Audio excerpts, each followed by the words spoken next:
আজকে বানিয়েছি খুব সহজ পদ্ধতিতে চিকেন দো পেঁয়াজি। খেতে খুব সুস্বাদু। প্রথমে একটা কড়াইয়ে বেশ খানিকটা সরষের তেল গরম করে নিতে হবে। তার মধ্যে দিয়ে দেবো কিছুটা পরিমাণ চিনি। চিনিটা ভালোভাবে তেলের সঙ্গে মিশে গেলে তার মধ্যে দিয়ে দেবো দু টুকরো তেজপাতা আর কুচি দিয়ে রাখা পেঁয়াজ আর 4টে চেরা কাঁচা লঙ্কা। পেঁয়াজটাকে ভালোভাবে লাল লাল করে ভেজে নেব।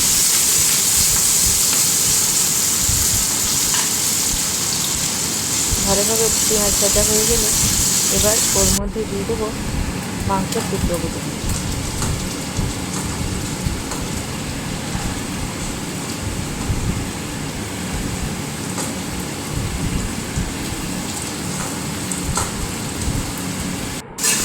মাংসগুলো পেঁয়াজের সঙ্গে ভালোভাবে নেড়ে নিতে হবে এবং মাংসগুলো ভালোভাবে ভেজে নিতে হবে পেঁয়াজের সঙ্গে।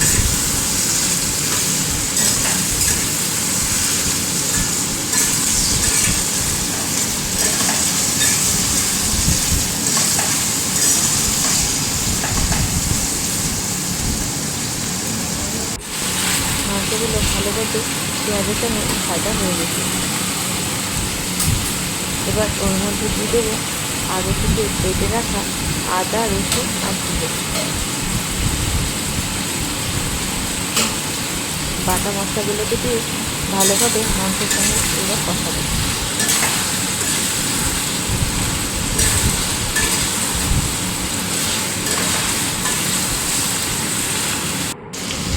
এবার ওর মধ্যে দিয়ে দেবো আগে থেকে কুচিয়ে রাখা একটা টমেটোটা দিয়ে ভালো করে মাংসের সঙ্গে কষিয়ে দেবো।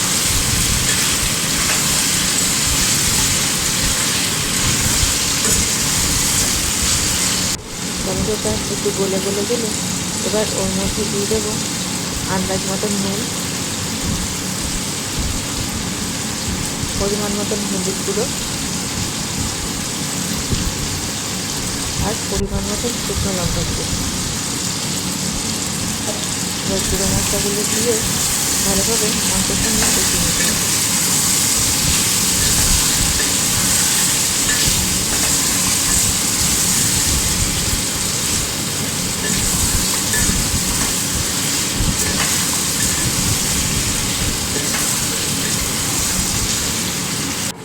এবার দিয়ে দেবো ওর মধ্যে কিছুটা পরিমাণ কাশ্মীরি লঙ্কা গুঁড়ো রং হওয়ার জন্য।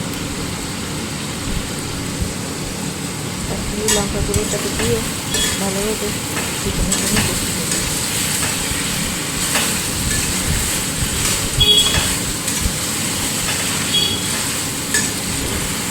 ভালোভাবে মাংস কষানো হয়ে গেলে এবার ওর মধ্যে দিয়ে দেবো কিছুটা পরিমাণ টমেটো কুচি।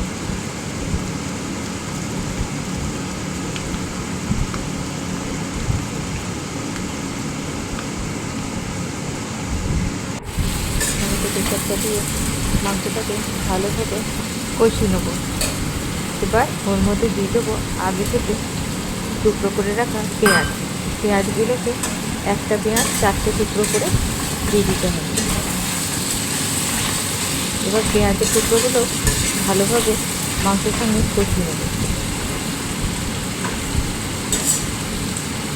এবার পেঁয়াজের টুকরোগুলো যাতে একটু ভালোভাবে নরম হয়ে যায় তার জন্য ঢেকে মাংসটাকে ভালোভাবে কষিয়ে নিলাম। এবার ওর মধ্যে গ্রেভির জন্য দিয়ে দেবো সামান্য পরিমাণে জল। এবার জল দিয়ে মাংসটাকে 10 মিনিটের মতো ঢাকা দিয়ে ফুটতে দেবো।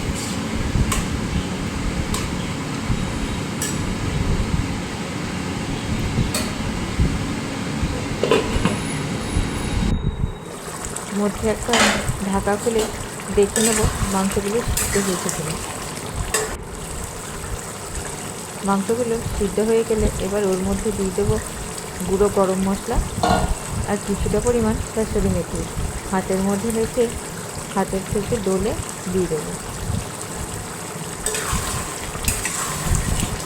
এবার কাসুরি মেথিটাকে দিয়ে আরও 10 মিনিটের জন্য ঢেকে রেখে দেবো।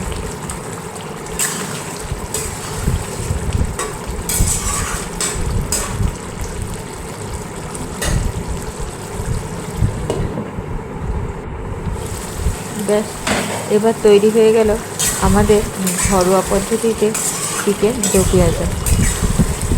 এটি দেখতেও যেমন সুন্দর, খেতেও ঠিক ততটাই সুস্বাদু। তোমাদের যদি রেসিপিটা ভালো লেগে থাকে, একদিনকে বাড়িতে বানিয়ে অবশ্যই খেও। ফ্রাইড রাইস, জিরা রাইস, রুটি, নান সবের সঙ্গে খুব ভালো কম্বিনেশন। ভালো লাগলে রান্নাটা অবশ্যই বানিও।